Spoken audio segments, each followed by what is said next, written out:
បាទជំរាបសួរនេះគឺជាសកម្មភាពតែនៅបទចម្រៀងថ្មីពីស្រុកភូមិរបស់ខ្ញុំដែលក្រោយពីបានសមិទ្ធផលផ្លូវរបស់រដ្ឋាភិបាលធ្វើឲ្យខ្ញុំក៏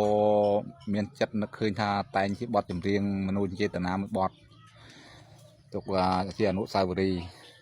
ឥឡូវចាប់ឲ្យពូខ្ញុំគាត់សូមជាងដូចតទៅចាំជួយស្ដាប់ទាំងអស់គ្នាញាតិធរអើយបើខុសឆ្គងនឹងណាកុំមេត្តាខន្តីអភ័យទោសឲ្យផងទឹកមានតែឥឡូវចាប់ដើម1 2 3ពៀនបនទីថ្មបងឈរចាំស្រីថាដល់ខែថ្មីស្រីមករកបងឡើងតង់តិចកោបាជ័យបារមីកណ្ដោរេសងសន្យាភូមិចាសាក់ស័យរមាសឆ្លងកាត់គ្រប់មាត់សួស្រីពេលមានផ្លូវថ្មីពិសីមកទេផ្លូវគ្រោះផ្លូវលំរៀបចំល្អធ្វើ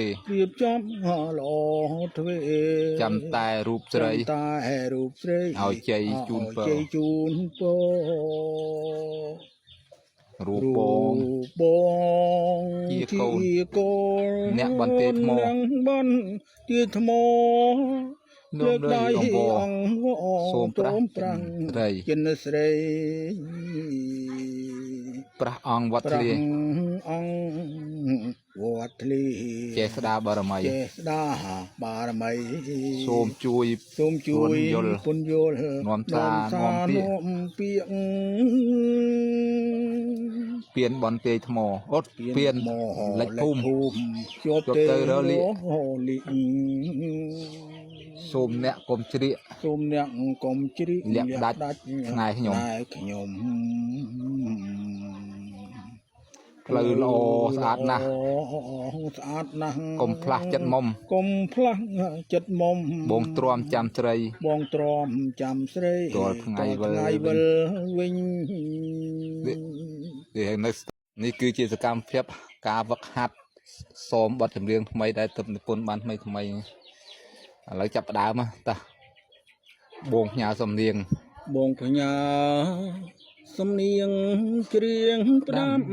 ទៅមកអើយ